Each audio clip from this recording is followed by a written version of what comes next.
teman-teman sekalian, selamat datang di perkuliahan International Business. Perkenalkan, nama saya Gusti Bagus Yosya Priyakusuma dan pada kesempatan kali ini kita akan belajar mengenai yang namanya bisnis global. Mungkin teman-teman sering mendengar kata globalization atau globalisasi. Tapi tahukah teman-teman, globalization itu terdiri dari dua kata. Yang pertama adalah global, yaitu mendunia, dan realization adalah proses. Jadi teman-teman, globalisasi itu merupakan suatu proses yang menyeluruh atau mendunia di mana setiap orang tidak terikat suatu negara ataupun batas-batas wilayah. Jadi, setiap individu dapat terhubung, bertukar informasi dimanapun dan kapanpun. Oke teman-teman, setelah kita tahu arti kata globalisasi, kita akan bicara mengenai bisnis global. Nah, teman-teman, bisnis global itu adalah, atau bisnis internasional itu adalah suatu kegiatan bisnis yang melewati batas-batas suatu negara. Jadi kegiatan bisnis ini meliputi perdagangan, perbankan, industri, maupun jasa. Dan bisnis global ini terdiri dari transaksi yang dirancang dan dilaksanakan di perbatasan suatu negara atau perbatasan nasional untuk memuaskan tujuan individu, perusahaan, maupun organisasi. Jadi teman-teman, ada beberapa alasan kenapa kita harus melakukan bisnis global. Yang pertama adalah untuk meningkatkan penjualan. Seperti yang teman-teman ketahui, ketika teman-teman melakukan transaksi bisnis di Indonesia, teman-teman mungkin hanya akan bertemu dengan orang-orang yang itu-itu aja atau pasarnya terbatas. Tetapi ketika teman-teman melakukan bisnis global, melakukan bisnis internasional, teman-teman akan bertemu dengan banyak orang, banyak customer di berbagai macam pasar yang berbeda.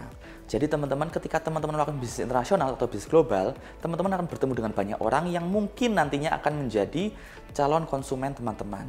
Dan ketika teman-teman mendapatkan banyak konsumen dari luar negeri, tentunya itu akan meningkatkan penjualan dari usaha yang dilakukan oleh teman-teman. Oke, yang nomor 2, alasan kenapa kita melakukan bisnis global adalah untuk mendapatkan sumber daya. Mungkin teman-teman tahu yang namanya negara Swiss.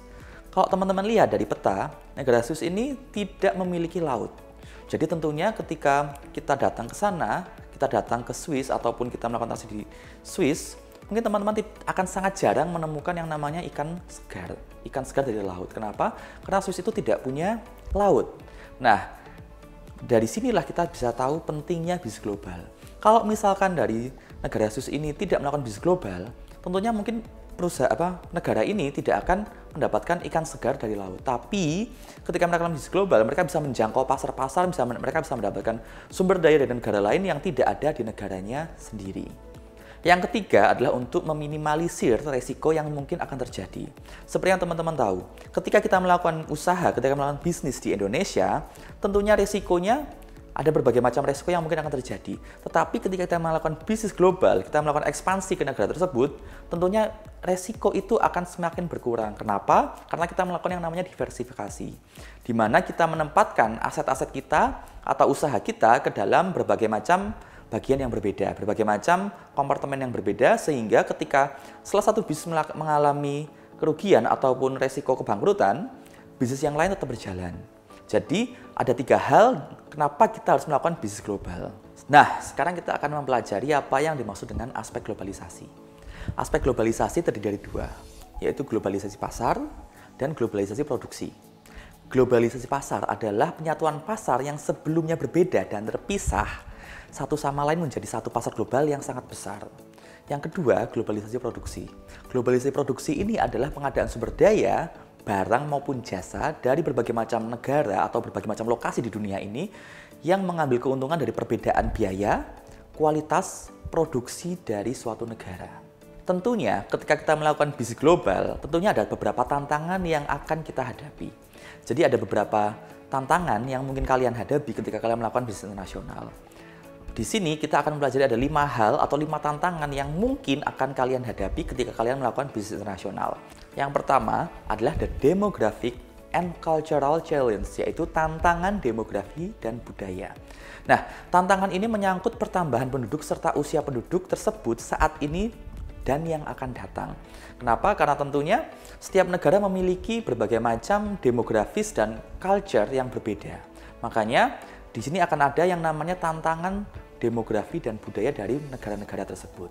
Yang kedua adalah the environmental challenge atau tantangan lingkungan.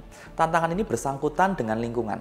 Masalahnya berupa polusi, air, udara yang punya efek terhadap penyakit mungkin, sehingga banyak dana yang terbuang untuk mencegah dan mengobati penyakit yang disebabkan oleh lingkungan yang tidak sehat.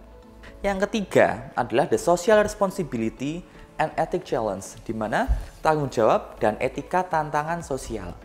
Pada bagian ini, pada tantangan ini, pelaku bisnis harus menjaga etika baik dalam perusahaan yang berhubungan dengan karyawan maupun di luar perusahaan yang berhubungan langsung dengan konsumen akhir, konsumen saingan, bahkan dengan stakeholder dari berbagai macam perusahaan yang ada. Setelah ini kita akan belajar tentang tantangan teknologi atau the technology challenge.